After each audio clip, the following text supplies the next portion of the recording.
Hey, what is up, peeps? Idris here, and today we're going to be talking WandaVision. It recently made its debut on Disney Plus, and the first two episodes have been talked about quite a bit the last couple days because of its weirdness and its way of being very different from any other MCU involved TV show or movie we've ever seen. Um, I want to just like put it out there that I kind of see where they're going.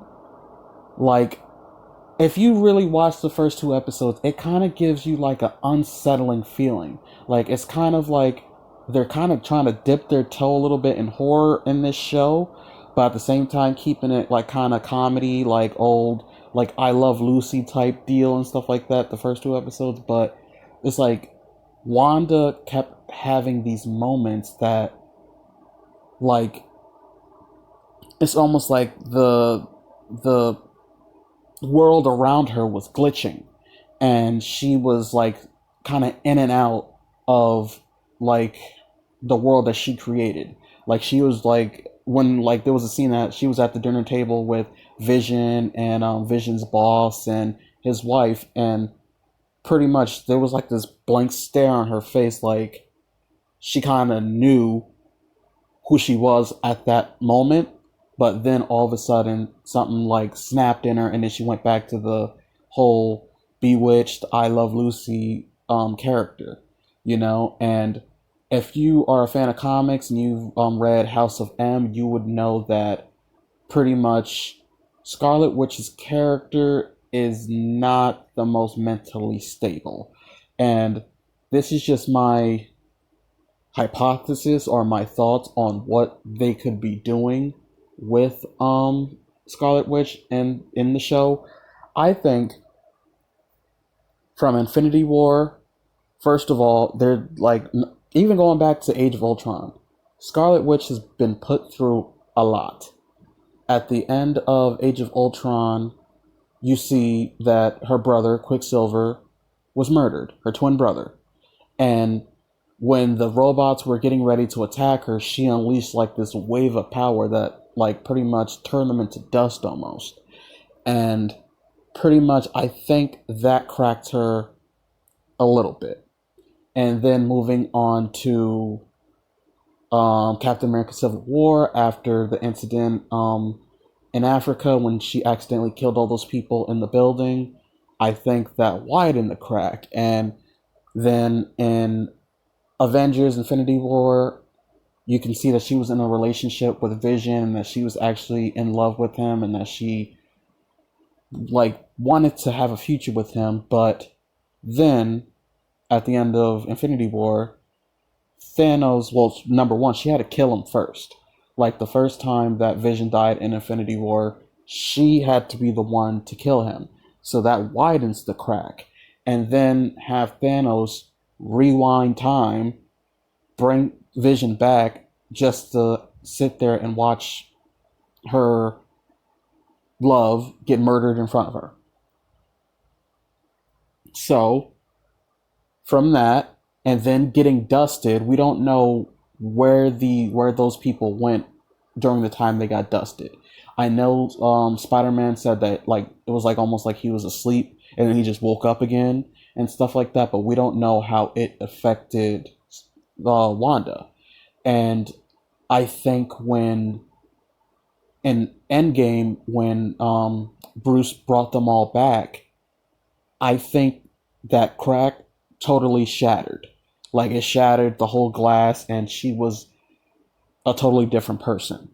Because I like for some reason the scene where she's fighting Thanos in Endgame, you could see a look in her eye that it's like it was almost scary because her eyes were glowing red. She was like in pure rage, and she said, "You have no idea what you took from me." And I think right after Endgame, her having to deal with all of that, the grief, the loss of not just Vision now, Tony Stark, and all the things that she had to deal with in these movies that she finally cracked.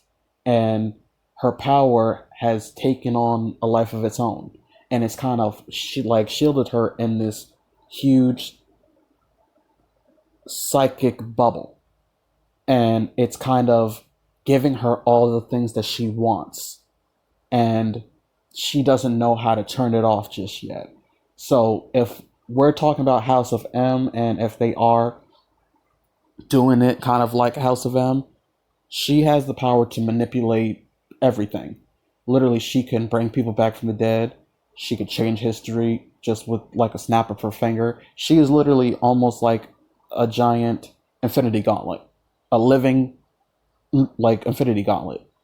And what I'm thinking that might happen, this is just me thinking like as a fan, is that I think Wanda may be the one to bring mutants into the MCU. Because if it's not her, then who?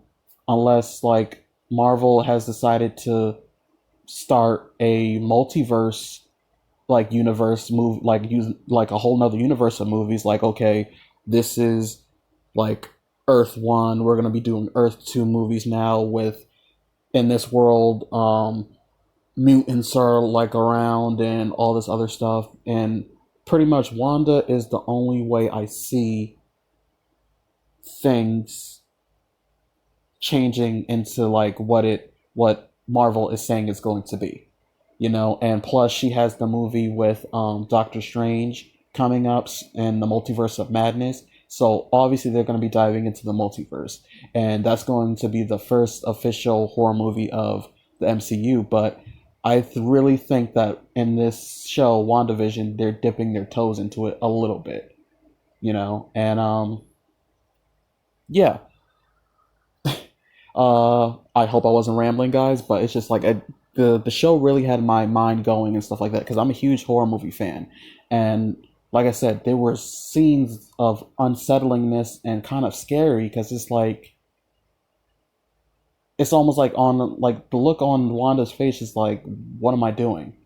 Like, I know this isn't real, but I don't want it to be not real. She didn't want the fantasy world to go away. She wanted it to stay and stuff. So yeah, um, that's just my take on it, guys. um, Comment down below what you think the whole end game of WandaVision is gonna be. Like, do you think that Vision is actually going to be back after WandaVision, or is it just sort of like, do you think at the end of the season, Wanda's gonna just shut down the hallucinations and her fake reality, and Vision's gonna be gone again? All right. Yeah. Comment down below. Tell me what you think. Talk to you later. See you, peeps.